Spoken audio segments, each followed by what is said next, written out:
इसी तरह गुरु आकर के इस कोयल रूपी बच्चे को, हंस को, आत्मा को आकर समझाता है, ये कौए रूपी निरंजन के अधीन हो, तुम संसार के अधीन हो, इसलिए तुम अपने देश चलो, चल हंसा सतलोक, छोड़ो ये संसार। ये रूपांतर साहब ने इसीलिए दिया। निज वचन बोल सुत चला, तब धाय मिला परिवार हो। उन शब्दों को पकड़ करके वो अपने परिवार तक पहुंचा। धाय वायस विकल भय, थकित जब नहीं पावे। दौड़ते दौड़ते कौए उसको पकड़ ही नहीं सके। काग मूर्छित भवन आयो, मन ही मन पछताए के। कोयल सुत मिलियो तात अपने, काग रहो झक मार के। अब कौए क्या सोचे, ये कोकिला और कोयल हमारे बच्चों को ले जाते हैं और इनको कोयल बनाते हैं। इसी तरह जब आप परम पुरुष की भक्ति की तरफ से आएंगे तो दुनिया, संसार के लोग कहेंगे ये धर्म छोड़ दिया। मुझे सुकरात की एक बात याद आ गई। कहा, जब कोई तुम्हें कहे एक बहुत बड़ा सैलाब किसी महात्मा की तरफ दौड़े जा रहा है, तुम उधर मत जाना। बस सुकरात क्या बोल रहे, उधर मत जाना, वो चतुर आदमी है। पर जब किसी ऐसे महात्मा के पास तुम जाना चाहो, जब दुनिया तुम्हें कहे उधर मत जाना, बर्बाद कर देगा वो तुम्हें, धर्म बदल देगा वो तुम्हें, वो बहुत बड़ा पाखंडी है, उधर जरूर जाना। यहां साहब ने एक शब्द बड़ा सटीक कह दिया, चारों तरफ मार मार मार कह धाए। यानी चारों तरफ पब्लिक जब कहे इसको मारो, बहुत गंदा आदमी है, चारों तरफ मार मार मार कह धाए, तब लालों का लाल कहलाए। हम इतिहास को उठाते हैं, महापुरुषों के साथ ऐसा हुआ। सुकरात को तो जहर पिलाकर मौत की सजा दी गई। आज उसे दुनिया अपना आइडियल मानती है। और कबीर साहब को 52 कसनी देनी पड़ी। गोस्वामी तुलसीदास को अकबर ने कैद कर दिया था, नानक देव जी को भी। इस तरह महापुरुषों को ये भीड़ आई। वजह, जब इन्होंने इस व्यवस्था के ऊपर एक सत्ता की बात कही है तो दुनिया तिलमिलाई है। अब साहब क्या करे, कोयल सुत जस सूरा होई, यह विध धाय मिले में कोई। निज घर सुरत करे जो हंसा, तारू तास 71 वंशा। अब यहां साहब करें, कोयल के पुत्र की तरह दृढ़ रहे। मैं बाजे लोगों को देखता हूं, नामदान की टाइम बड़ी सुस्पष्ट सी चीजें बताता हूं, बाद में नहीं बताता हूं, पहले बताता हूं और उसकी बिलिंग लेता हूं। जब भी कोई दीक्षा लेने आता है, पहले उससे पूछता हूं, तुम अपनी इच्छा से नाम ले रहे हो, किसी के दबाव या कहने से तो नहीं? जब वो हामी देता है, दबाव से भी होता है। मेरा एक सत्संगी था, उसने शादी की और तीसरे चौथे दिन पत्नी को नाम दिलाना चाहता था। नामदान में पत्नी बैठी। मैंने जब सबसे पूछा, अपनी इच्छा से नाम ले रहे हो? उस समय थोड़े लोग थे, ये सन 88 की बात है या 89 की बात है, आज से 30-32 साल पहले। एक नई नवेली दुल्हन थी, वो हाँ और ना के मध्य में थी।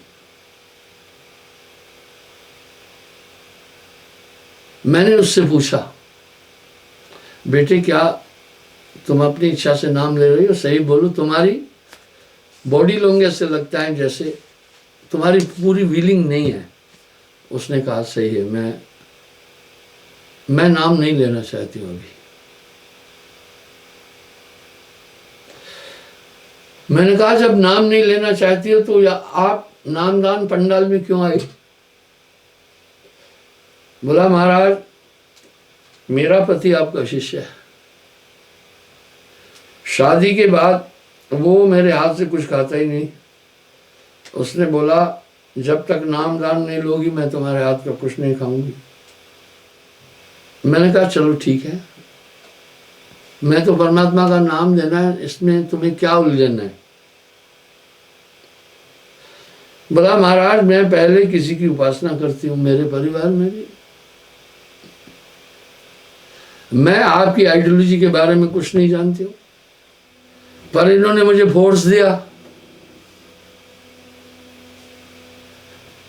अब मैं क्या करती? वहां शादी की है, पति ने जब ये शर्त रखी मैं आ गई। मैं कहा ना कोई बात नहीं बेटी, तुम वापस जाओ। उसके पति को हिदायत दी इसको परेशान नहीं करना।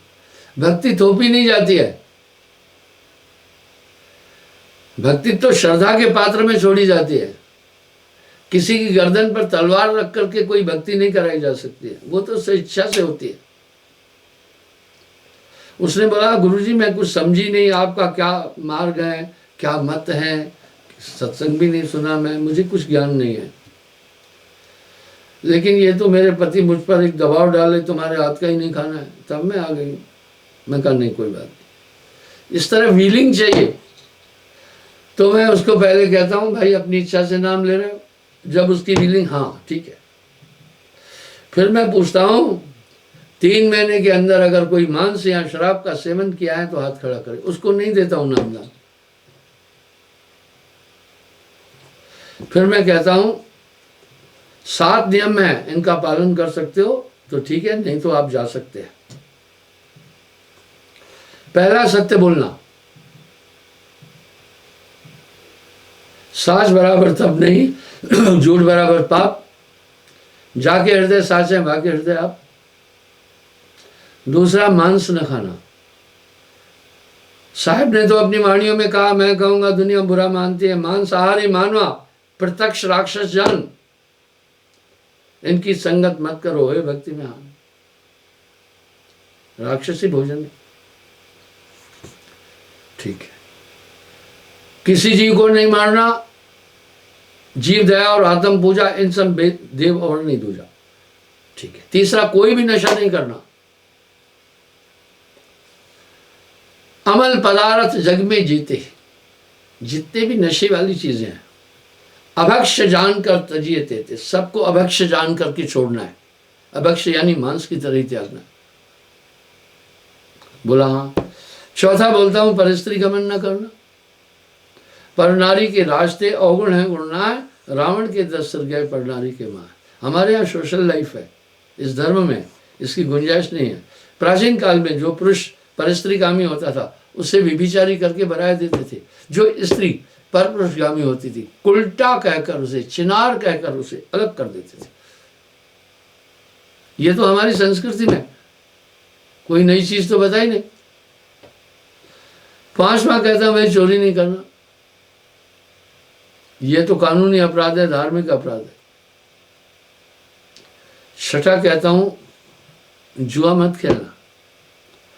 महाराजा नल, महाराजा युधिष्ठिर, ये सब धर्म के अवतार महान पुरुष थे। आप देखें जुआ के कारण कितनी दुर्गति कर दी।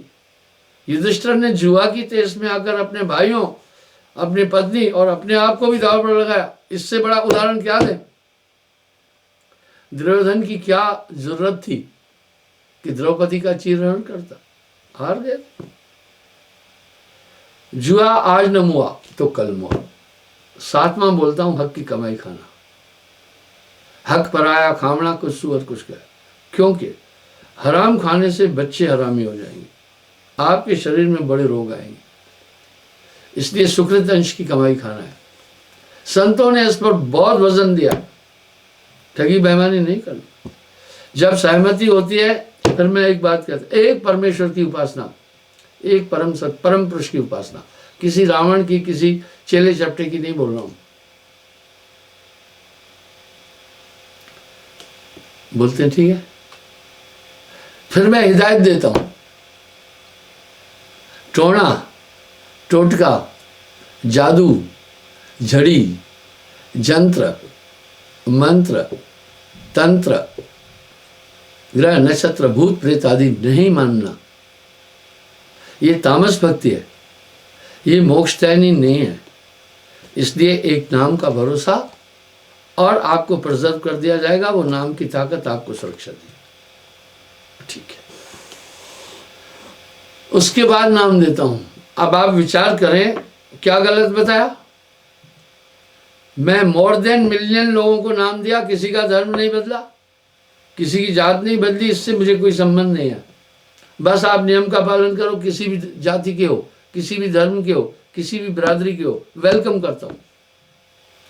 स्वाभाविक है, ये सभी नियम हमारी संस्कृति को मजबूत करते हैं। सत्य और अहिंसा इस धर्म की का सिद्धांत है। बाकी आज तक मैंने किसी को न धर्म बदला, न नाम बदला, न कुछ बदला। तो बंधुओं, कहने का मेरा ये भाव है, जब आप इन सभी भ्रमित चीजों को छोड़कर एक व्यक्ति की तरफ लगेंगे तो क्या होगा? वाह, आपके घर में थोड़ा सा कुछ अशुभ हुआ है, संसार है, इसमें तो दुख सुख आते हैं, बस वो विरोधी तबका शोर मचाएगा। देखा जी, ये तो वैसे ही बोल रहे थे, अब वो उसको ये तकलीफ हो गई, फलाना तकलीफ। अरे संसार सागर में दुख किसको नहीं आए, संकट किसको नहीं आए, इसको भव सागर कहते। इसलिए साहब कह रहे, कच्चा जीव विचलित हो जाए, तुम्हारी विलिंग चाहिए, तब काम बनेगा। खेती बाड़ी के लिए भी त्रि सिद्धांत है। भूमि उर्वरक करो, खाद डालो, जोतो, बाकी गोड़ो। अगर भूमि उर्वरक नहीं है तो अच्छा बीज डालने से भी कुछ नहीं होगा। हमारे पास बहुत जमीन है, 220 आश्रम है, खेती बाड़ी भी अच्छी करते हैं हम, भीख तो मांगते नहीं, चंदा नहीं करता हूं। चंदे को मैंने हमेशा भ्रष्टाचार की संज्ञा दी है। चंदा वर्जित है। तो एक जगह मक्की लगाई, मेहनत की, मक्की के कुछ सिट्टे इतने लंबे लंबे थे, कुछ इतने से थे, खोलने पर कुछ में दाने कम थे, बिरला बिरला थे, कुछ में घनिष्ठ थे। अब क्यों ऐसा हुआ? बोने वाला एक ही किसान था, सिंचाई आदि एक ही तरीके से की गई, बीज एक ही है, हाइब्रिड था। क्योंकि भूमि कमजोर थी। मैंने यहां सेब लगाए, ये कौतुक है। वैज्ञानिकों का मानना है 24 डिग्री या 25 डिग्री सेल्सियस से ऊपर जहां तापमान हो जाता है सेब में फूल आने के टाइम पर, वहां सेब नहीं हो सकते। जम्मू हमारे आश्रम से सिर्फ 22 किलोमीटर है। तापमान 47 डिग्री तक पहुंचता है। सुबह रोज मैं बगीचे में जाता हूं, कम से कम 2-3 किलो पके हुए सेब ले आता हूं। अभी पकना शुरू हुआ। एंड ऑफ मई और मिडिल ऑफ जून तक ये सेब चलते हैं, करीब 1 महीना पके हुए सेब। यहां पर सेब उत्पन्न हुए। मैं आपको एक एग्जांपल देना चाहता हूं। सेब देखने के लिए बहुत बड़े बड़े लोग आते हैं। अभी भी वो पूरा 3 बगीचे हैं हमारे, फुल भरे हुए फल से। ये 2 तूफान जो आए, इसमें 2500 किलो सेब गिरा, हमने तोला। ये बगीचा आप देख सकते हैं, एक बगीचा है, इसमें बहुत पेड़ है। अगर आप इसको देखेंगे तो आपको कश्मीर याद आ जाएगा। आप दैनी तरफ अपने अगर देखें तो सेब के पेड़ बड़े हरे भरे हैं। अगर बाईं तरफ देखो तो बहुत छोटे छोटे हैं। ये छोटे क्यों हैं बाईं तरफ पेड़? मैंने इस जमीन में, ये कंडी एरिया है, यहाँ बहुत पत्थर है, मैंने दाहिनी तरफ वाली जमीन में बहुत मिट्टी डाली, एक एक पत्थर बीना। इस कारण एक एक पेड़ 15-15 फीट ऊंचा है और बहुत गहन है। जो बाईं तरफ है वहां मैंने उतनी मिट्टी नहीं डाली, देखो कितने छोटे हैं। इस तरह सत्संग आदमी के आस्था की पुष्टि में खाद का काम करता है। अगर आप इन सेवों को देखेंगे तो आप हैरान हो जाएंगे।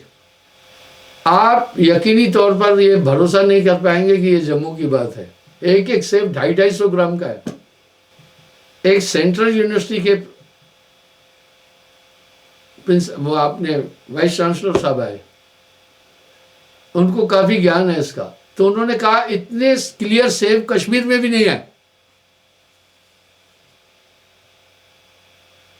आजकल कश्मीर के सेबों में भी कीड़ा लग रहा है, स्क्रैप्स आ रहे हैं बहुत ज्यादा। अगर आप नजदीक के हैं तो अवश्य आकर के देखिएगा, आप हैरान हो जाएंगे। तो बंधुओं, इस तरह नीचे फिर मैंने क्या लगा रखे, खीरे, ककड़ी, हिंदोना, यानी इसका पूरा पूरा उपयोग किया हुआ है। अब यहां साहब एक बात बोल रहे हैं, बिन सत्संग कुमत नहीं छूटी। यहां पर साहब भक्ति क्षेत्र में भी यही कह रहे हैं, नाम सत्य,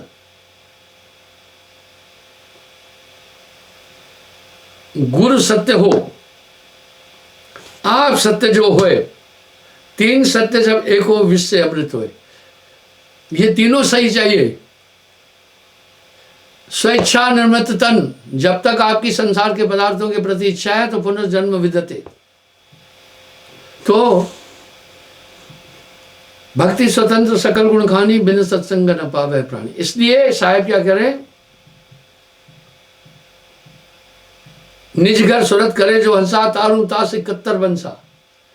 बहुत आपका योग बहुत आवश्यक है। गुरु शिष्य और ईश्वर मिलकीना भक्ति विवेक, तीनों तीरधारा बनी। आगे गंगा एक कबीरा, आगे गंगा एक। फिर यहां क्या कह रहे हैं, गुरु बेचारा क्या करे, जब चेला खोटा होए, पारस बेचारा क्या करे, जब लोहा खोटा होए। पारस से परसा नहीं रहा, लोह का लोह। ये साहब का शब्द बड़ा सार्थक है। नाम सत्य, गुरु सत्य हो, आप सत्य जो होए, तीन सत्य जब एक हो तो विश्व से अमृत हो। ये विविध पेड़ है, आप देखते जाइए। एक पेड़ का फोटो नहीं दिखा रहा हूं, देखिए कितना हेल्दी फल है। अभी ये पकना शुरू हुआ है। हमें इसका आइडिया नहीं था सेब की बागवानी का, इसलिए मैंने एक्सपर्ट, कुछ मेरे नाम हिमाचल के थे, कुछ कश्मीर में भी है, उनसे सहयोग लिया। तो भाइयों, आज के प्रवचन का सार ये था कि भाई पारस से परसा नहीं रहा, लोह का लोह। बस आस्था की बहुत ज़रूरत है। कहत कबीर सुनो भाई साधो, मैं रहता विश्वास में। मैं आपको धन्यवाद दूंगा, तो इसको ध्यान से सुने, सत्संग जरूर सुनना। अगर जमीन भी अच्छी है, किसान भी अच्छा है, बीज भी अच्छा है, लेकिन समय समय पर उसकी गुड़ाई जुताई वगैरह बाकी चीज, खाद पानी नहीं दिया, तभी भी कमजोर हो गया। इसलिए साहब यहाँ एक वाणी में कह रहे हैं, जब लग तन में हंस रहा है, निर्के शब्द अंत न जाए। किसान तो उस फसल का आखिरी तक ध्यान रखता है। इसलिए गुरु आज्ञा निरखत रहे, जैसे मणिया भुवंग, कहे कबीर धर्मदास से, यही गुरुमुख को अंग। कल पुनः मैं यहीं से बात प्रारंभ करूंगा साहेब।